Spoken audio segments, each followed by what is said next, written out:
Bonjour à toutes et tous et bienvenue dans cette nouvelle capsule. Aujourd'hui, nous allons nous pencher sur une figure souvent méconnue dans le tissu familial, mais qui est essentielle, celle du grand-père bienveillant. Le grand-père, avec sa présence calme et posée, joue un rôle unique dans la transmission intergénérationnelle. Il est ce pilier rassurant qui incarne l'expérience, la stabilité et parfois la mémoire des générations passées. Alors par ses gestes, ses récits et son amour, il transmet des ressources, des valeurs et parfois des clés de compréhension pour affronter les défis de la vie. Dans cette capsule, nous explorerons comment il tient ce rôle qui est irremplaçable et puis nous allons découvrir tout ce que le grand-père peut offrir aux générations futures. Le grand-père, c'est un gardien de l'histoire familiale. Donc finalement, on va voir que cela vient faire écho à ce témoin du temps qui passe. Parce que le grand-père est souvent celui qui relie les générations, offrant des récits qui traversent le temps. Il raconte des anecdotes sur ses propres grands-parents, ses expériences de vie et les événements marquants qui ont façonné la famille. Et donc ces récits permettent aux petits-enfants de se situer dans une lignée et puis de comprendre l'évolution de leur histoire familiale. Il y a cette notion également de transmission des valeurs masculines. Donc par son comportement et ses paroles, le grand-père transmet des valeurs comme l'intégrité, la responsabilité ou encore la force intérieure. Donc ces valeurs, souvent vécues à travers des actes simples mais significatifs, marquent durablement les petits-enfants. On va voir qu'il a un rôle de médiateur également entre les générations. Le grand-père peut jouer un rôle qui va en fait faire le lien entre les générations, notamment entre les parents et les enfants.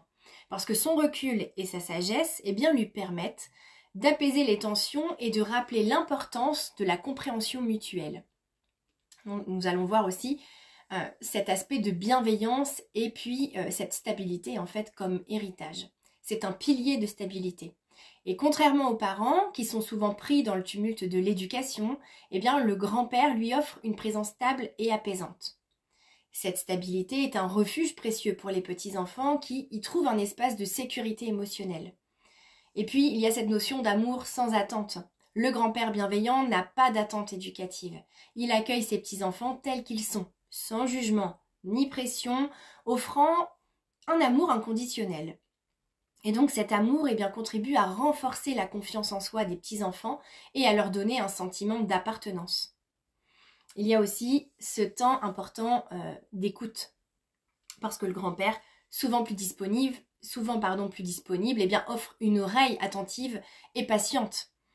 Et ces moments d'échange permettent aux petits-enfants de se confier, d'explorer leurs idées et de poser des questions sur la vie avec la certitude d'être entendus.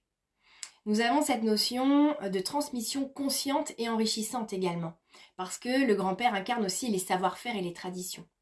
Donc il est souvent dépositaire de savoir-faire familiaux, bricolage par exemple, jardinage, pêche ou même des techniques spécifiques transmises de génération en génération. Et donc en partageant ces savoirs, il offre aux petits-enfants des compétences concrètes, mais aussi des moments de partage précieux. Et puis il y a également ce respect des cycles naturels, parce que il y a cette connexion à la nature ou son expérience de la vie, à travers laquelle ce grand-père enseigne souvent l'importance de respecter les cycles, qu'ils soient naturels, familiaux ou émotionnels. Et donc cette sagesse aide les petits-enfants à accepter les hauts et les bas de la vie avec plus de sérénité. Nous allons voir qu'il y a aussi autour de ce grand-père un espace pour les tabous levés. Le grand-père bienveillant est aussi celui qui peut aborder des sujets autrefois tabous en partageant des leçons tirées de son propre vécu. Il ouvre ainsi la voie à une compréhension plus large et libérée des défis masculins ou familiaux. On parle aussi d'énergie masculine, que l'on porte, que l'on soit un homme ou une femme. Il y a également un impact sur les générations futures, parce que finalement ce grand-père est un guide pour la construction identitaire. Parce que par ses récits, sa présence, il aide les petits-enfants, qu'ils soient garçons ou filles, je le répète, à comprendre et à accepter leur propre identité. Il est un modèle masculin qui inspire et guide. C'est un exemple aussi de résilience, évidemment. Le grand-père bienveillant est souvent un exemple de résilience face aux défis de la vie. Il montre que les difficultés peuvent être surmontées avec patience, courage et sagesse. Et donc cette leçon de vie eh bien, est une ressource inestimable pour les jeunes générations qui peuvent s'appuyer sur son exemple dans leur propre parcours. Et donc forcément, ça invite à un apaisement dans la transmission. Pour le grand-père lui-même, transmettre, eh bien, c'est une manière de trouver la paix avec son passé. Il peut partager ce qu'il a appris dans ses réussites, mais aussi de ses erreurs, offrant ainsi des clés précieuses aux jeunes générations. Et donc pour conclure, le rôle du grand-père bienveillant est unique et profondément enrichissant. Par sa sagesse, son écoute et sa transmission, il devient un guide essentiel pour ses petits-enfants et un pilier dans le tissu familial. Et vous, quel rôle votre grand-père a-t-il joué dans votre vie?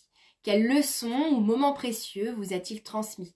N'hésitez pas à partager en commentaire vos souvenirs et vos réflexions. Merci d'avoir suivi cette capsule et rendons hommage à ces figures masculines qui, par leur présence et leur bienveillance, laissent un héritage intemporel. Je vous dis à bientôt pour une nouvelle exploration intergénérationnelle et transgénérationnelle.